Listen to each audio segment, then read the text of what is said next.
அதுக்கு வாய்ப்பே இல்ல. டாங்கிலியால எல்லாருடைய மைண்டையும் கண்ட்ரோல் பண்ண முடியும். அவன் இப்ப எங்க இருக்கான்? தென்னிந்தியால தமிழ்நாட்டில் இருக்கான்.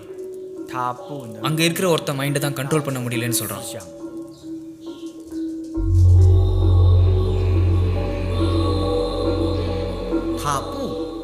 அவன் அங்க இருக்க கூடாது. அவனை திரும்பி வர சொல்லு. வர முடியாது. ஏன் என்னால அவன் மைண்டை கண்ட்ரோல் பண்ண முடியல? தாமோ ஒரு தமிழன், பல்லவ மன்னனின் 3ஆம் இளவரசன்.